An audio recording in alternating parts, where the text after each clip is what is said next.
Welcome to RS academy YouTube channel.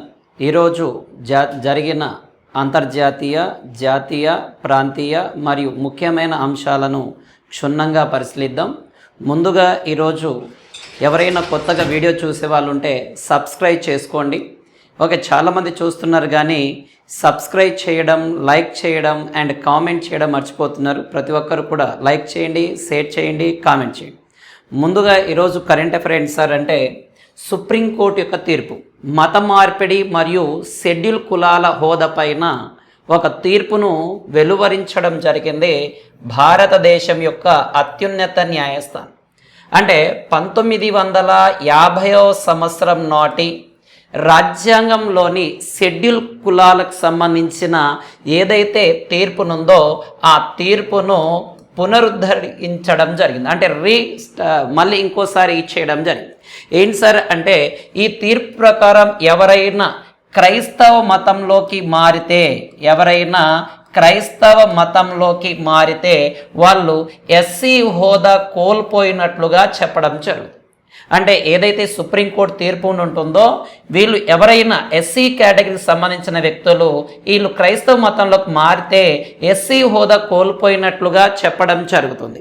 అయితే SC హోదా ఎవరికి మాత్రమే ఉంటుందని ప్రకటించడం జరిగిందంటే, ఎవరైతే హిందువులు ఉంటారో అండ్ ఎవరైతే సిక్కు మతస్థులు ఉంటారో అండ్ ఎవరైతే బౌద్ధ మతస్థులు ఉంటారో వారికి మాత్రమే ఏంటి ఎస్సీ హోదా అనేది ఉండడం జరుగుతుంది అని.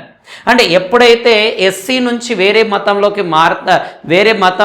ఎస్సీ వర్గానికి చెందిన వాళ్ళు వేరే మతానికి మారుతారో ఆటోమేటిక్గా వాళ్ళకి సంబంధించిన ఎస్సీ హోదాను కోల్పోవడం జరుగుతుంది అని చెప్పడం జరుగుతుంది. అయితే గతంలో 1950లో కేవలం హిందూ మతానికి మాత్రమే ఇది వర్తిస్తుంది, ఓకే, ఎస్సీ వర్గం అని చెప్పారు. అండ్ దాని తర్వాత 1956లో మనకి ఈ యొక్క సిక్కు మతాన్ని కూడా వర్తింప చేయడం జరిగింది. అండ్ 1990లో ఈ యొక్క బౌద్ధ మతాన్ని కూడా వర్తింప చేశారు. అంటే మొదట్లో హిందూ మతం నుంచి వేరే మతంలోకి మారిన వాళ్ళకి ఎస్సీ హోదా వర్తించదని, అండ్ తర్వాత 1956లో మనకి సిక్కు మతం నుంచి వేరే మతంలోకి అంటే ఎస్సీ వర్గాలు వాళ్ళు వేరే మతంలోకి మారితే వర్తించదని, అండ్ 1990లో బౌద్ధ మతాన్ని కూడా దీంట్లో చేర్చడం జరిగింది. అంటే ముఖ్యంగా మత మార్పిడికి సంబంధించి ఈ యొక్క తీర్పును సుప్రీంకోర్టు వెలువరించడం జరిగింది. ముఖ్యంగా దీనిలో ఆర్టికల్కి సంబంధించి ఆర్టికల్ 341 ప్రకారం, ఓకే, దీనికి సంబంధించిన జాబితాను ఎవరు ప్రకటిస్తారంటే రాష్ట్రపతి ప్రకటించడం జరుగుతుందని ప్రకటించారు. అండ్ దాని తర్వాత ఈ ఆర్టికల్ సంబంధించిన ఏవైనా మార్పులు చేయాలి అంటే అది పార్లమెంట్ యొక్క ఆమోదం అనేది అవసరం అని సుప్రీంకోర్టు చెప్పడం జరిగినది మనకి. అయితే దీనికి సంబంధించి ఎవరైనా ఎస్టీ వారు కూడా ఈ యొక్క క్రైస్తవ మతంలోకి వెళ్ళినట్లయితే వారికి సంబంధించిన ఎస్సీ అండ్ ఎస్టీకి సంబంధించిన అట్రాసిటీ యాక్ట్ కూడా వారికి వర్తించదు అని సుప్రీంకోర్టు అనేది తీర్పునివ్వడం జరిగినది. కానీ కొంచెం జాగ్రత్త చూడండి, 1950 తీర్పును పునరుద్ధరించడం జరిగింది. మొదట్లో 1950లో హిందూ మతం నుంచి వేరే మతంలోకి మారితే అంటే ఎస్సీ వర్గం వాళ్ళు వేరే మతంలోకి మారితే వాళ్ళకి ఎస్సీ హోదా పోతుందని చెప్పింది. దాని తర్వాత 1956లో సిక్కు మతాన్ని కూడా చేర్చడం, 1990లో బౌద్ధ మతాన్ని కూడా చేర్చడం జరిగింది. అండ్ దీనికి సంబంధించిన అన్ని రకాల ఉత్తర్వులను ఎవరు ప్రకటిస్తారంటే 341 ఆర్టికల్ ప్రకారం రాష్ట్రపతి ప్రకటిస్తారు. అయితే ఏవైనా మార్పులు చేర్పులు చేయాలి అంటే పార్లమెంట్ యొక్క ఆమోదం అనేది ఖచ్చితంగా అని చెప్పడం జరుగుతుంది. ముఖ్యంగా ఆంధ్రప్రదేశ్లో ఒక సంబంధించిన తీర్పు ఇస్తే ఫాస్టర్ సంబంధించిన తీర్పు ఇస్తే ఆ ఫాస్టర్ సుప్రీంకోర్టులో వేస్తే ఆ సుప్రీంకోర్టు ఏమని చెప్పిందంటే ఎవరైతే ఎస్సీ వర్గానికి సంబంధించిన వారు క్రైస్తవ మతంలో చేరుతారో వాళ్ళ యొక్క హోదా ఎస్సీ హోదా కోల్పోతారు అని తీర్పునివ్వడం జరిగింది. చాలా చాలా ఇంపార్టెంట్ అయినది చూడండి. ఎగ్జామ్ పాయింట్ ఆఫ్ 100% అడగడానికి ఛాన్సెస్ ఉన్నది. నెక్స్ట్ కరెంట్ అఫైర్ విషయానికి వెళ్ళిపోతే, దాదాపుగా భారతదేశంలో 4 నగరాల్లో సర్వే చేయడం జరిగింది.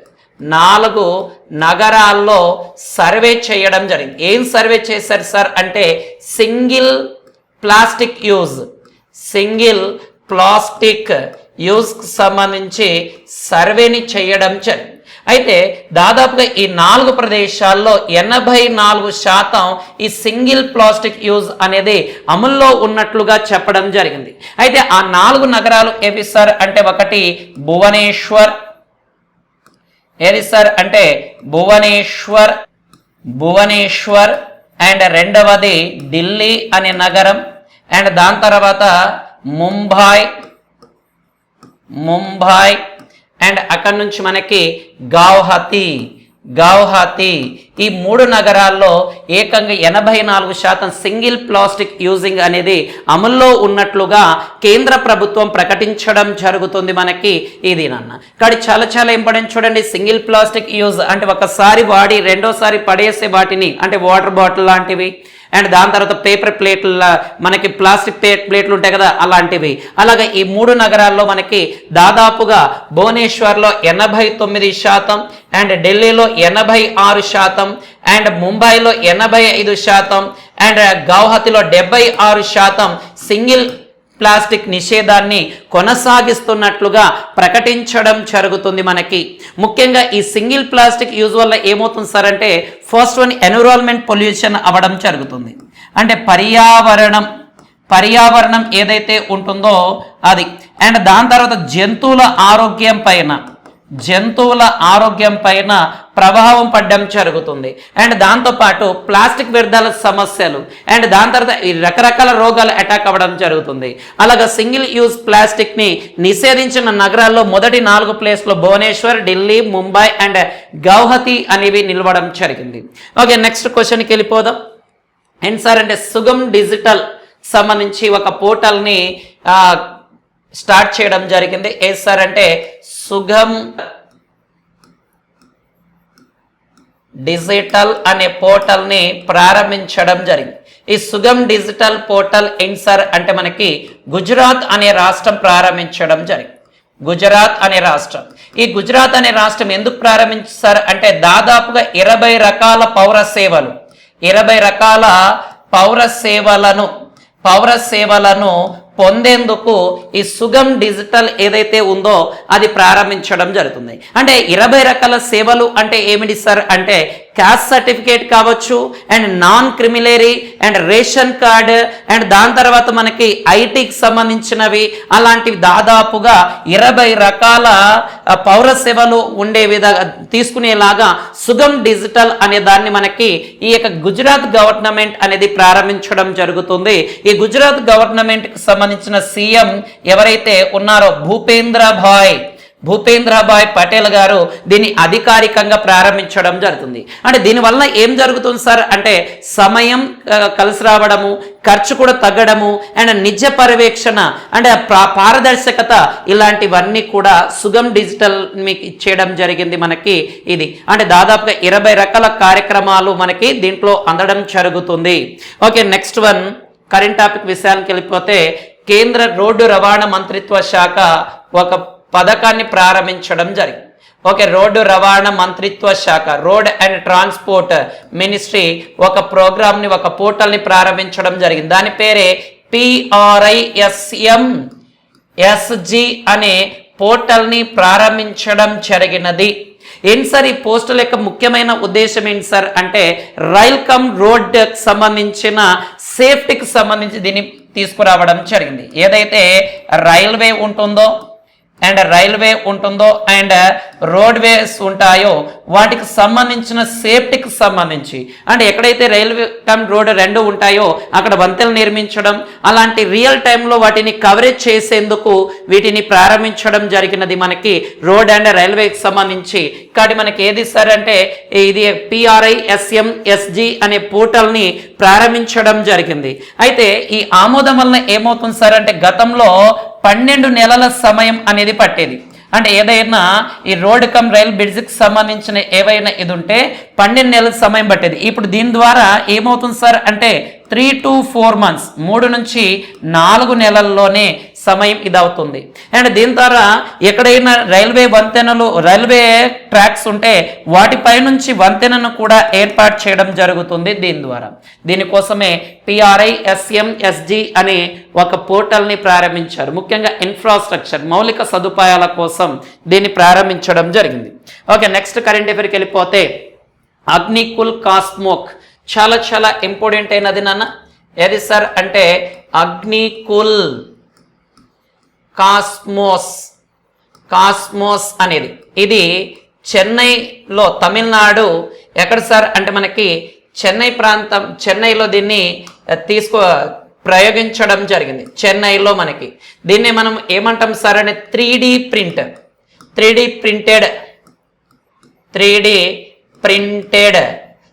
ప్రింటెడ్ బూస్టర్ పరీక్షను విజయవంతంగా చెన్నైలో ఇచ్చేయడం జరిగింది. అండ్ గతంలో ఏదైనా తయారు చేయడానికి దాదాపుగా మనకి 7 నెలల సమయం పడితే దాన్ని 7 రోజులకి తగ్గించడం జరిగినది. మనకి డైరెక్ట్ ఇక్కడ గుర్తుపెట్టుకోండి, అగ్నికుల్ కాస్మోస్ అనే దాన్ని ఎక్కడ ప్రయోగించారంటే చెన్నైలో విజయవంతంగా ప్రయోగించేదాన్ని సక్సెస్ చేయడం జరిగింది. ఇది మనకు సైన్స్ అండ్ టెక్నాలజీలో భాగంగా అడగడానికి ఛాన్సెస్ ఉంది చూడండి. ఓకే, నెక్స్ట్ కరెంట్ అఫైర్కి వెళ్ళిపోదాం నాన్న. Okay, QS world university ranking. Yes sir అంటే QS వరల్డ్ యూనివర్సిటీ ర్యాంకింగ్ 2026 లో ప్రకటించారు నాన్న. 2025కు సంబంధించి దాదాపుగా భారతదేశం 2025లో ప్రకటించిన డేటా ప్రకారం 141వ ర్యాంక్లో ఉండేది. 141వ ర్యాంక్లో ఉండేది. అయితే ప్రస్తుతం ఎన్నవ ర్యాంక్లో ఉంది సార్ అంటే 78వ ర్యాంక్లో 2026లో చేరడం జరిగినది. అంటే గతంలో 141వ ర్యాంక్ ఉంటే ఇప్పుడు ఏకంగా 78వ ర్యాంకుకి చేరడం జరిగినది మనకి. అయితే కొత్త ఎంట్రీస్లో కొత్త ఎంట్రీకి సంబంధించి భారతదేశం 4వ స్థానంలో ఉండడం జరుగుతుంది మనకి. ఇది నాన్న దాదాపుగా భారతదేశంలో 120 కొత్త ఎంట్రీలు కూడా జరిగినట్లుగా ప్రకటించడం జరిగినది ఇది. అయితే భారతదేశం నుంచి టాప్ 10లో ఉన్నవి ఏవి సార్ అంటే మనకి IIT ఢిల్లీ. భారతదేశం నుంచి IIT ఢిల్లీ అనేది 123rd ర్యాంక్లో ఉండడం జరుగుతుంది. అండ్ IIT బాంబే అనేది 129లో ఉండడం జరుగుతుంది. అండ్ IIT మద్రాస్ ఇది 108th ర్యాంక్లో ఉండడం జరుగుతుంది. అండ్ దాని తర్వాత IIT ఖరగ్పూర్ అనేది చూసుకుంటే మనకి 215వ ర్యాంక్లో ఉండడం జరుగుతుంది. అండ్ దాని తర్వాత IISc సంబంధించి చూసుకుంటే మనకి 219 ర్యాంక్లో ఉండడం జరుగుతుంది. కానీ కొంచెం జాగ్రత్త చూడండి నాన్న, గతంలో 141 ర్యాంక్ ప్రజెంట్ 78వ ర్యాంకుకి వచ్చింది. ఓకే, ఈ కొత్త ఎంట్రీస్లో భారతదేశం యొక్క స్థానం 4వ స్థానంలో ఉండడం జరుగుతుంది. మొత్తం ఎన్ని కొత్త ఎంట్రీలు వచ్చాయంటే 120. అయితే భారతదేశం సంబంధించిన టాప్ 5 చూసుకుంటే IIT Delhi 123, and IIT Bombay 129, IIT Madras 180, and IIT Kharagpur 215, and IISc అని చూసుకుంటే 219వ ర్యాంక్లో ఉండడం జరుగుతుంది మనకి.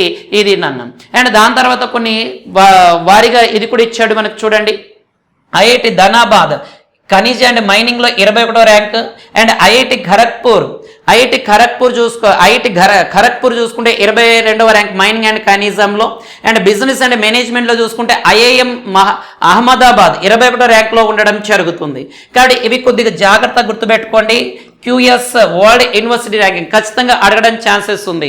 గతంలో ఎన్నో ర్యాంక్లో ఉండేది, ప్రజెంట్ ఎన్నో ర్యాంక్లో ఉండడం జరుగుతుంది. అయితే ప్రపంచంలో మొదటి స్థానంలో ఉన్న దేశం ఏది సార్ అంటే USA. మొదటి స్థానంలో USA ఉండడం జరుగుతుంది. దాని తర్వాత మనకి చైనా 2వ స్థానంలో ఉండడం జరుగుతుంది. అండ్ నెక్స్ట్ వన్ ఏది సార్ అంటే UK 3వ స్థానంలో ఉండడం జరుగుతుంది. అంటే QS వరల్డ్ యూనివర్సిటీ ర్యాంకింగ్లో first USA, second China, UK. India యొక్క ప్లేస్ గతంలో 141, ప్రజెంట్ 78వ స్థానానికి చేరడం జరిగినది. ఓకే, నెక్స్ట్ కరెంట్ అఫైర్ విషయానికి వెళ్ళిపోతే హుర్ముజ్ జలసంధికి సంబంధించి ఓకే, హోర్మోజ్ జలసంధికి సంబంధించి ఇటీవల చాలా రకాల గొడవలు జరుగుతున్నాయి. దాంట్లో భాగంగానే ఇప్పుడు కొన్ని మిత్ర దేశాలకి ఏం చేసిందంటే ఉచిత మార్గాన్ని అనుమతి ఇవ్వడం జరిగింది ఇరాన్. ఉచిత మార్గాన్ని ఇవ్వడం జరిగింది. అంటే ఉచిత మార్గం అంటే వెళ్ళడానికి మిత్ర దేశాలకి చేయడం జరిగింది. ఏ దేశాలు ఈ జలసంధిని వాడుకోవచ్చు అంటే ఒకటి భారతదేశం అండ్ రెండవది చైనా అనే దేశం అండ్ రష్యా అండ్ దాని తర్వాత ఇరాక్ అండ్ పాకిస్తాన్ ఈ దేశాలు ఈ జలసంధిని ఉచితంగా వినియోగించుకోవచ్చు, వీళ్ళపైన ఎలాంటి ఆంక్షలు ఉండవు అని ఇరాన్ అనేది ఆదేశాలు జారీ చేయడం జరిగినది. ఓకే, కానీ ఇది కొంచెం జాగ్రత్త చూడండి. ఇటీవల ఇరాన్ ఏ దేశాలకు ఈ జలసంధిని ఉపయోగించుకోవడానికి ఇది ఇచ్చారంటే భారతదేశం, China, Russia, Iraq and Pakistan. Okay, next current అఫైర్కి వెళ్ళిపోతే మనకి భారతదేశం యొక్క క్రీడా ఆర్థిక వ్యవస్థ. భారతదేశం యొక్క క్రీడా ఆర్థిక వ్యవస్థ చాలా చాలా ఇంపార్టెంట్ అయినది నాన్న. క్రీడా ఆర్థిక వ్యవస్థ దీనికి సంబంధించి 2025 సంబంధించి డేటా రావడం జరిగింది. దీని ద్వారా ఈ క్రీడా ఆర్థిక వ్యవస్థ 18,864 కోట్ల రూపాయలు క్రీడా ఆర్థిక వ్యవస్థ చేరుకుంది. అంటే దాదాపుగా ఎంత సార్ అంటే 2.13 బిలియన్లకు చేరింది. అంటే దాదాపుగా 2 ట్రిలియన్లకు చేరడం జరిగినది. అంటే భారతదేశం యొక్క క్రీడా ఆర్థిక వ్యవస్థ ఎంతకు చేరింది సార్ అంటే 2 ట్రిలియన్లకు చేరింది. అంటే 18,864. అంటే ఇది 2023లో చూస్తే 2023లో ఈ ఆర్థిక వ్యవస్థ 15,766 కోట్ల రూపాయలు అనేది ఉండేది. అయితే 2024లో దీన్ని 16,633 కోట్లకు పెంచారు. అయితే ఇప్పుడు 2025లో విషయానికి వస్తే 18,864 కోట్లు. అంటే దాదాపుగా వార్షికంగా 4% ఇక్కడ పెరిగింది. అంటే 4% పెరగడం జరిగింది 2024-25లో క్రీడా ఆర్థిక వ్యవస్థకు సంబంధించి. ఇక్కడ కొంచెం జాగ్రత్త చూడండి అన్న, ఇది ఎగ్జామ్ పాయింట్ ఆఫ్ 100% అడగడానికి ఛాన్సెస్ ఉంది. ఓకే, భారతదేశ క్రీడా ఆర్థిక వ్యవస్థ ఎన్ని ట్రిలియన్కి చేరిందంటే 2 ట్రిలియన్లకు లేదా 2.13 బిలియన్లకు చేరింది, లేదా 18,864 కోట్లకు చేరినట్లుగా ప్రకటించడం జరిగినది మనకి ఇది నాన్న. అండ్ దాని తర్వాత చూసుకుంటే ఇక్కడ మనము ఈ మీడియా వ్యయం చూసుకుంటే ఈ మీడియాకు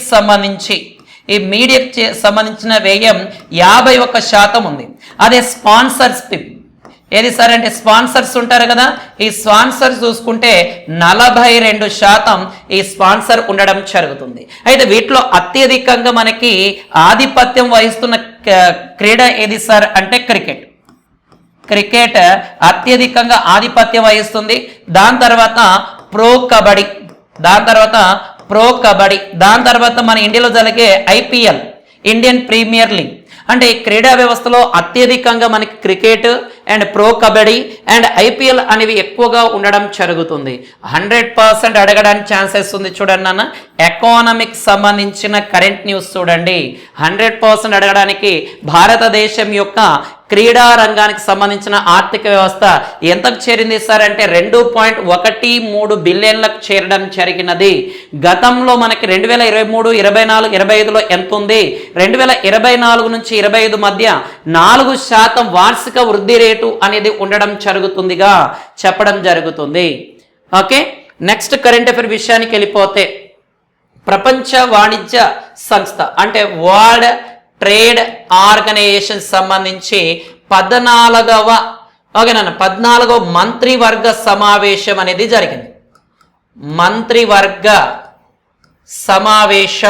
జరిగింది. ఈ మంత్రివర్గ సమావేశం ఎక్కడ జరిగింది సార్ అంటే యొండే అనే ప్రదేశంలో కామెరూన్ కామరూన్ అనే దేశంలో ఈ 14వ మంత్రుల సమావేశం జరిగింది. ఇదే మనకు అడుగుతాడు. అయితే ఈ 14వ మంత్రుల సమావేశంలో ముఖ్యంగా వ్యవసాయం, ఆహార భద్రత, డిజిటల్ అండ్ అంతర్జాతీయ ముప్పు, వీటికి సంబంధించిన వాటి అన్నిటిపైన ఇచ్చేయడం జరుగుతుంది. అయితే ఈ వరల్డ్ ట్రేడ్ ఆర్గనైజేషన్ అనేది ఎప్పుడు ఏర్పాటు అవ్వడం జరిగినది అని గమనించినట్లయితే జనవరి 1వ తారీఖున 1955లో ఇది ఏర్పాటు అవ్వడం జరిగింది. అయితే గతంలో దీని యొక్క పేరు GATT అనేది ఉండేది. అయితే దీన్ని గ్యాట్ని 1945లో ఏర్పాటు చేశారు. అండ్ తర్వాత 1995 జనవరి 1న ఇది WTOగా వరల్డ్ ట్రేడ్ ఆర్గనైజేషన్గా మారింది. దీనిలో మొత్తం సభ్య దేశాలు 166 సభ్య దేశాలు ఉన్నాయి. దీని యొక్క ప్రధాన కార్యాలయం ఎక్కడుంది అంటే హెడ్ క్వార్టర్ జెనీవాలో ఉండడం జరుగుతుంది. ఓకే, స్విట్జర్లాండ్లోని జెనీవాలో ఉండడం జరుగుతుంది మనకి. అంటే ముఖ్యంగా అంతర్జాతీయ వాణిజ్యాలు కావచ్చు, వాటికి సంబంధించి అన్ని కూడా ఇది జరుగుతుంది. డైరెక్ట్ WTO 14వ మంత్రివర్గ సమావేశం ఎక్కడ జరిగింది అంటే యొండే కామరూన్. ఇది ఎప్పుడు ఏర్పాటైంది సార్ అంటే WTO జనవరి 1, 1995. గతంలో దీని పేరు గ్యాట్. ఈ గ్యాట్ ఎప్పుడు ఏర్పడిందంటే 1945.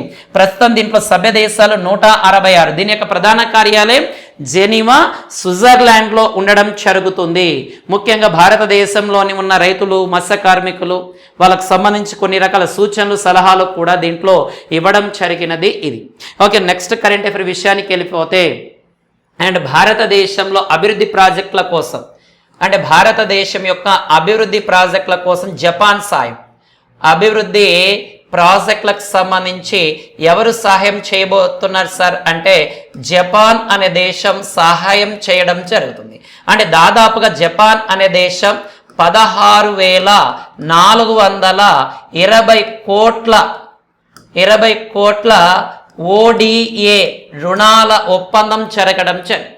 అంటే ఇవి ఎందుకోసం కేటాయిస్తున్నారు సార్ అంటే ఒకటి బెంగళూరు మెట్రో రైల్ ప్రాజెక్ట్ కోసం, బెంగళూరు మెట్రో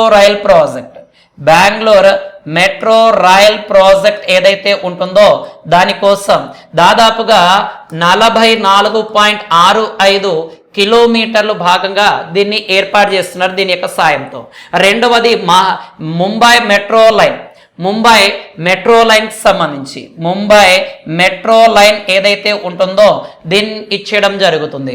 ముఖ్యంగా 17.51 కిలోమీటర్ల మేర దీన్ని అభివృద్ధి పరచనున్నారు.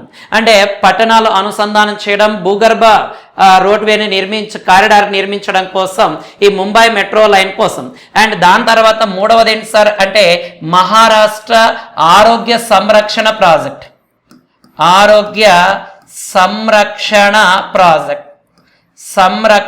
ప్రాజెక్ట్ ఏదైతే ఉంటుందో ఈ సంరక్షణ ప్రాజెక్టు కోసం కూడా దీంట్లో భాగంగా సాయం చేయడం జరుగుతుంది. అండ్ దాని తర్వాత పంజాబ్ రాష్ట్రంలో ఉద్యాన వన ప్రాజెక్ట్.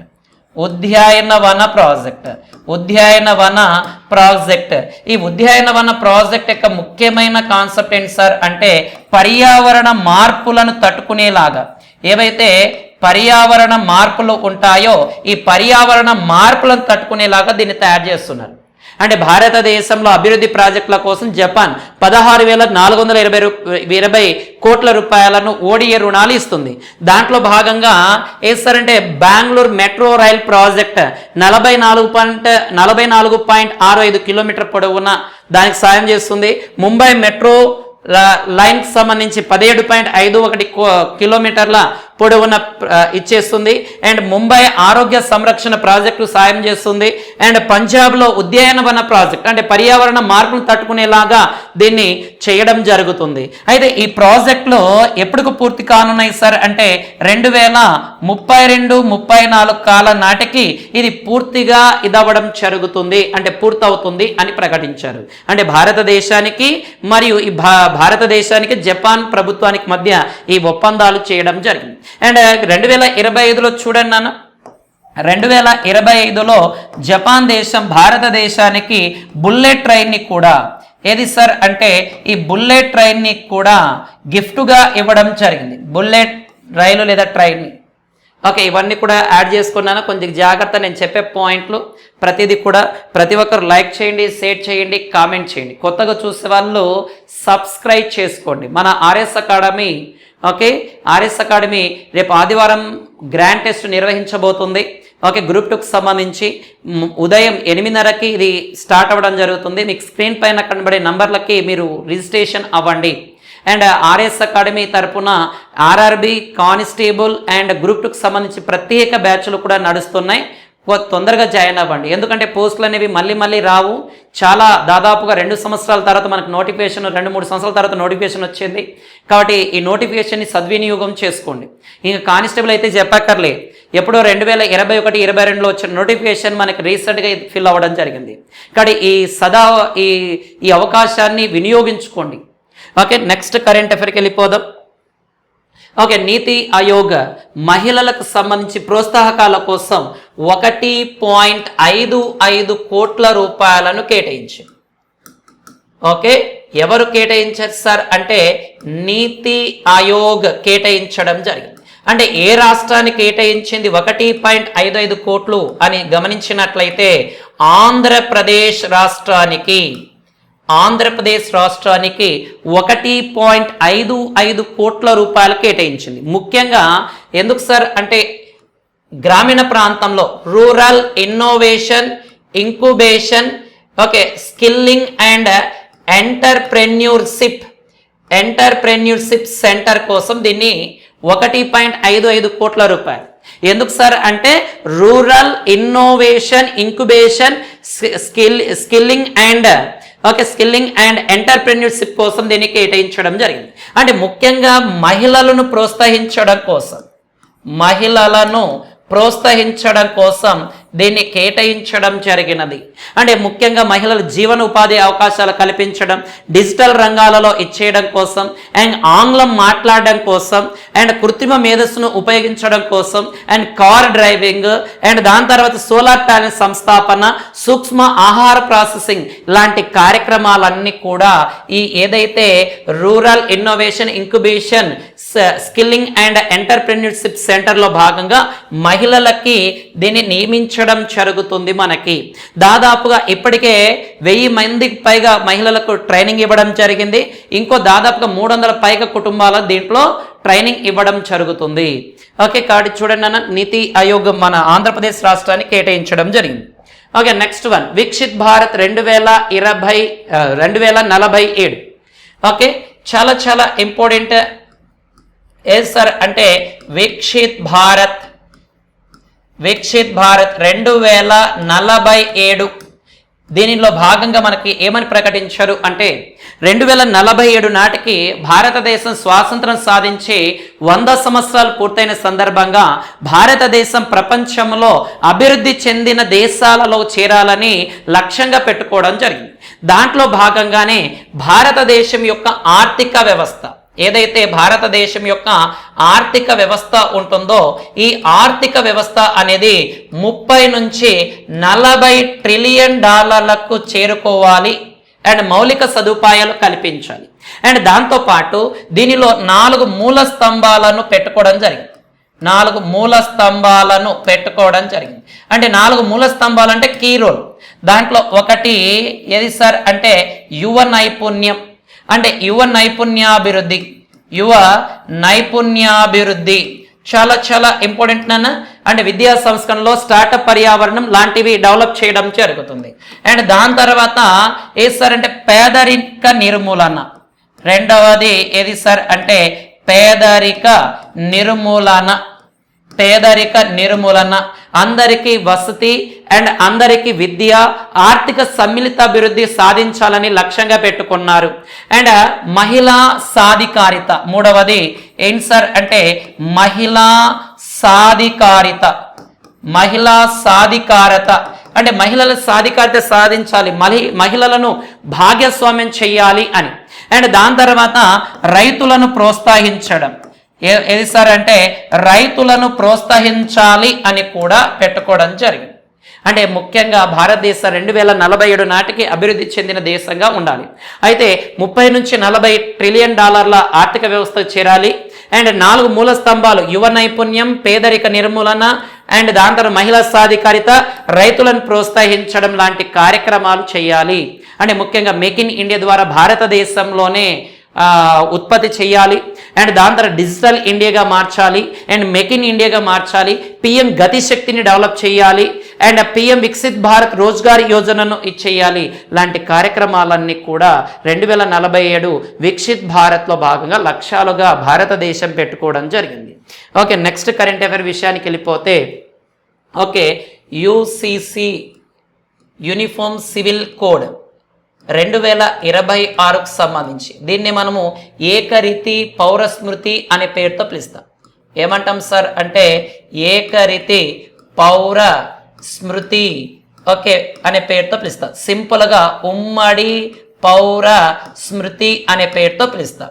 అంటే దీనికి సంబంధించి ఈ చట్టాన్ని ఆమోదించిన 2వ రాష్ట్రంగా గుజరాత్ రాష్ట్రం 2026లో ఇది అవ్వడం జరిగింది.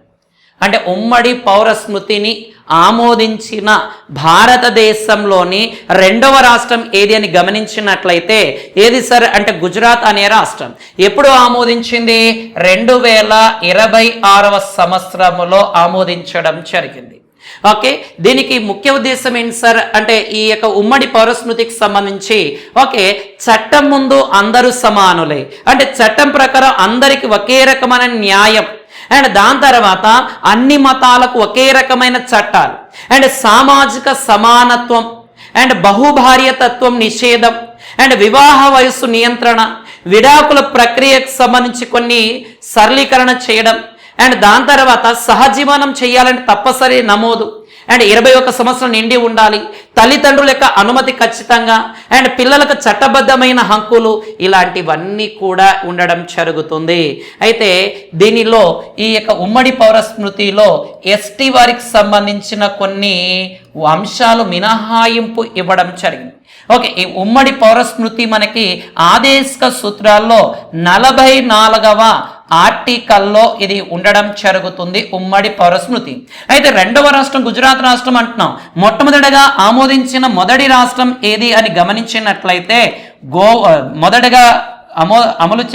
మొదటగా దీన్ని ఇచ్చేసిన రాష్ట్రం ఏది అని గమనించినట్లయితే మనకి ఉత్తరాఖండ్ అనే రాష్ట్రం.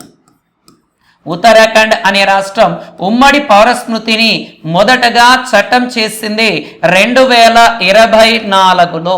ఉమ్మడి పౌర స్మృతి పైన చట్టాలు చేసిన రాష్ట్రాలు 2, ఒకటి ఉత్తరాఖండ్, 2వది గుజరాత్. అయితే స్వాతంత్రం పూర్వం నుంచి ఈ చట్టాల ఉమ్మడి పౌర స్మృతిని అమలు చేస్తున్న ఏకైక రాష్ట్రం ఏది సార్ అంటే గోవా. స్వాతంత్రం వచ్చిన తర్వాత ఏది సార్ అంటే మొదటిగా ఉత్తరాఖండ్, 2వది గోవా. కాబట్టి చూడండి, ఖచ్చితంగా ఈ ఉమ్మడి పౌర స్మృతి గురించి ఖచ్చితంగా అడుగుతాడు. ఆర్టికల్ 44 ఆదేశిక సూత్రాల్లో ఉంటుంది. స్త్రీ పురుషులకు సమాన అవకాశాలు అండ్ చట్టబద్ధమైన అంశాలన్నీ కూడా దీంట్లో ఇది అవ్వడం జరుగుతుంది. అండ్ కుమార్తెలు ఎవరైతే ఉంటారో వాళ్ళకి ఖచ్చితంగా సగం వాటా అంటే సమానమైన వాటాను పంచాలి, ఎంతమంది పిల్లలు ఉంటే అంతమందికి, ఇలాంటివి ఉండడం జరుగుతుంది దీంట్లో. అండ్ దాని తర్వాత G7 విదేశాంగుల మంత్రి సమావేశం జరిగింది నాన్న. G7 ministers meeting, G7 okay foreign minister summit అనేది జరగడం జరిగింది. ఇది ఎక్కడ జరిగింది సార్ అంటే ఫ్రాన్స్ దేశంలో జరిగింది. ఈ ఫ్రాన్స్ దేశంలో జరిగిన దాంట్లో భారతదేశానికి ప్రత్యేక ఆహ్వానం అందించారు. భారతదేశానికి స్పెషల్ ఇన్విటేషన్ చేయడం జరిగింది. అయితే మన భారతదేశం తరపున ఈ యొక్క విదేశాంగ మంత్రి అయిన జైశంకర్ గారు హాజరవ్వడం జరుగుతుంది. ముఖ్యంగా ప్రపంచంలో జరుగుతున్న ఈ యొక్క సమస్యల పైన చర్చించడము అండ్ G7 దేశాలకు సంబంధించి కొన్ని రకాల అంశాలను ప్రస్తావించడము, ఇవన్నీ కూడా ఇది అవ్వడం జరుగుతుంది. అయితే G7 సమావేశం ఎక్కడ జరుగుతుందంటే ఫ్రాన్స్. అయితే G7 సంబంధించిన డేటా చూద్దాం. మొదటగా G7 అనేది 1975లో ప్రపంచ ఆర్థిక వ్యవస్థ సంక్షేమం కోసం ఏర్పాటు చేశారు. ఈ ఏర్పాటు అయినప్పుడు ఎన్ని దేశాలు ఉండేవి సార్ అంటే 6 దేశాలు అనేవి ఉండేవి. ఏవేవి ఉండేవి సార్ అంటే దీంట్లో USA and Italy, UK, France and Japan ఓకేనా, జపాన్ లాంటి దేశాలు ప్రధానంగా దీంట్లో ఉండడం జరుగుతూ ఉండేది మనకి. అయితే 1976లో దీంట్లో 1976లో కెనడా అనే దేశం 7వ సభ్య దేశంగా చేరింది. కెనడా అనేది 7వ సభ్య దేశంగా దీంట్లో చేరింది. ఈ జపాన్ తర్వాత జర్మనీ కూడా ఉంటుంది నాన్న. జర్మనీ అంటే 6 దేశాలు కదా, USA, Italy, UK, France, Japan, Germany. 1976లో కెనడా చేరడం వలన G7గా మారింది. అండ్ 1998లో రష్యా చేరికతో 8వ సభ్యత G8గా మారింది. ఏం మారింది సార్ అంటే G8గా మారడం జరిగింది. అయితే 2014లో రష్యా క్రిమియా అనే ప్రాంతాన్ని ఆక్రమించడంతో రష్యాను తొలగించారు. అలాగా G8 కాస్త G7గా మారడం జరిగినది. కాబట్టి దీనికి ప్రధాన కార్యాలయం అంటూ ఏమి ఉండదు నాన్న. కాబట్టి G7 యొక్క ఫారెన్ మినిస్టర్ సమిట్ ఎక్కడ జరుగుతుందంటే ఫ్రాన్స్లో జరుగుతుంది. ఫ్రాన్స్ యొక్క ఆహ్వానం మేరకు భారతదేశం తరఫున విదేశాంగ మంత్రి జయశంకర్ హాజరయ్యారు. అయితే G7 ఎప్పుడు ఏర్పడిందంటే 1975లో ప్రపంచంలో ఆర్థిక సమస్యల పైన G6గా ఏర్పడింది. యుఎస్ఏ, ఇటలీ అండ్ దాని తర్వాత చూసుకుంటే ఓకేనన్న అండ్ అక్కడ నుంచి యూకే, ఫ్రాన్స్, జపాన్, జర్మనీ లాంటి దేశాలు పాల్గొన్నాయి. 1976లో కెనడా 7వ సభ్య దేశం, 1998లో రష్యా 8వ సభ్య దేశం, 2014లో క్రిమియా అనే దేశాన్ని ఆక్రమించడంతో రష్యా తొలగిపోవడం వలన G8 కాస్త G7గా కొనసాగుతూ ఉంది. ఓకే, నెక్స్ట్ కరెంట్ అఫైర్ విషయానికి వెళ్ళిపోతే okay, IOC international Olympic committee కొత్త నిబంధనలు జారీ చేయడం జరిగింది. అంటే ఏంటి సార్ అంటే మహిళల విభాగం ఏదైతే ఉంటుందో దాంట్లో ట్రాన్స్జెండర్ పాల్గొనడానికి నిషేధించడం జరిగింది. ట్రాన్స్జెండర్ ఎవరైతే ఉంటారో ఈ ట్రాన్స్జెండర్ ఈ యొక్క ఒలింపిక్లో ఇంటర్నేషనల్ ఒలింపిక్ క్రీడల్లో పాల్గొనడానికి నిషేధం విధించడం జరిగింది. ఇది ఎప్పటి నుంచి అమల్లోకి రానుంది సార్ అంటే 2028 ఒలింపిక్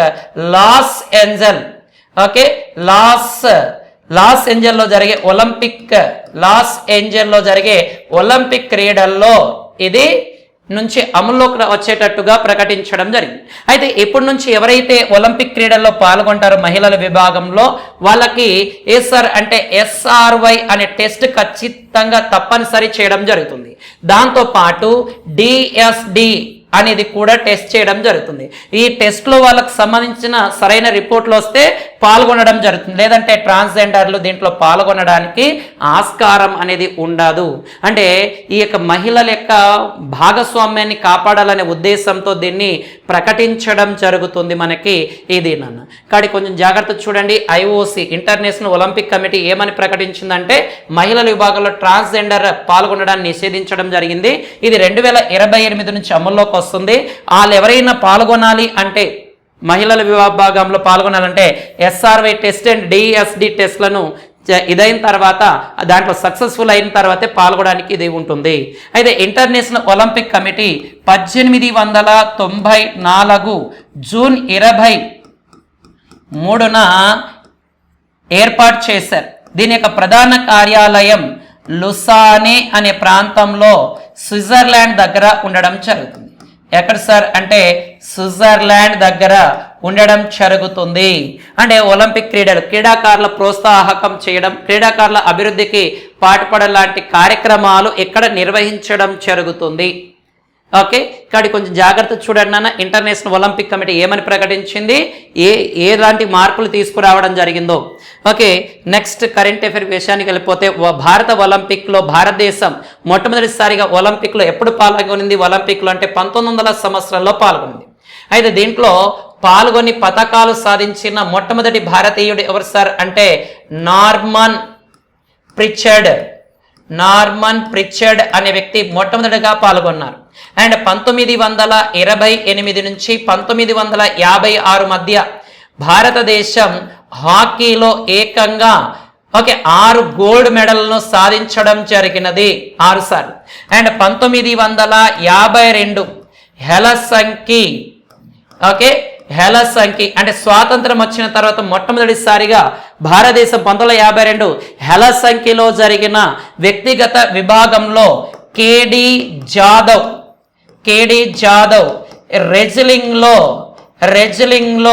కాంస్య పతాకం అంటే సార్ అంటే బ్రాంజ్ మెడల్ని సాధించాడు. అండ్ 2008లో వ్యక్తిగత విభాగంలో మొట్టమొదటిసారిగా బీజింగ్లో జరిగిన ఒలింపిక్లో అభినవ్ బింద్రా గారు షూటింగ్లో 10 మీటర్స్ ఎయిర్ పిస్టల్లో గోల్డ్ మెడల్ సాధించడం జరిగినది. దాని తర్వాత 2016 రియో ఒలింపిక్, 2020 టోక్యో ఒలింపిక్లో వరుసగా పివి సింధు గారు ఓకే ఈ యొక్క bronze medal and silver medal సాధించడము. అండ్ 2021లో జరిగిన ఈ యొక్క ఒలింపిక్ క్రీడల్లో మనకి నీరజ్ చోప్రా గారు గోల్డ్ మెడల్ కూడా సాధించడం జరిగింది. ఇవన్నీ కూడా కొద్దిగా జాగ్రత్త చూసుకున్నాను. ఒలింపిక్ క్రీడలు వచ్చాయి కాబట్టి ఇక్కడే మీకు యాడ్ చేసి చెప్పడం జరుగుతుంది. అండ్ నెక్స్ట్ వన్, భారతీయ రైల్వేకి సంబంధించి కొన్ని విధానాలు తీసుకొచ్చారు. ఏంటి సార్ ఆ విధానాలు ఇండియన్ రైల్వేకి సంబంధించి అంటే మనం టికెట్ బుక్ చేసుకున్న తర్వాత 8 గంటల లోపల టికెట్ రద్దు చేసుకుంటే 0% మనకి రిఫండ్ అవుతుంది, అంటే ఎలాంటి డబ్బు రాదు. అదే 24 గంటల నుంచి 8 గంటల ముందు ఇచ్చేస్తే మనం 50% కోత విధించబడుతుంది, అంటే 50% మాత్రమే రిఫండ్ వస్తుంది. అండ్ దాని తర్వాత 72 గంటల నుంచి 24 గంటల మధ్య మనం టికెట్ క్యాన్సిలేషన్ చేస్తే 25 ఖాతా విధించి 75% రిఫండ్ అవుతుంది. అదే 72 గంటల ముందు మనము క్యాన్సిలేషన్ చేస్తే పూర్తి డబ్బులు అనేవి రావడం జరుగుతుంది.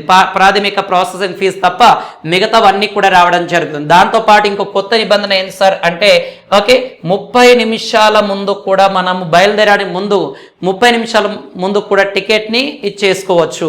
అండ్ బయలుదేరడం 30 నిమిషాల ముందు కూడా బోర్డింగ్ స్టేషన్ మార్చుకోవడానికి కొన్ని రకాల అంశాలు దీంట్లో చేర్చారు. కాబట్టి క్యాన్సిలేషన్ కూడా ఒకసారి చదివి వదిలేన ఎగ్జామ్ పాయింట్ ఆఫ్ లో అడగడానికి ఛాన్సెస్ ఉందనే ఉద్దేశంతో చెప్పడం జరుగుతుంది.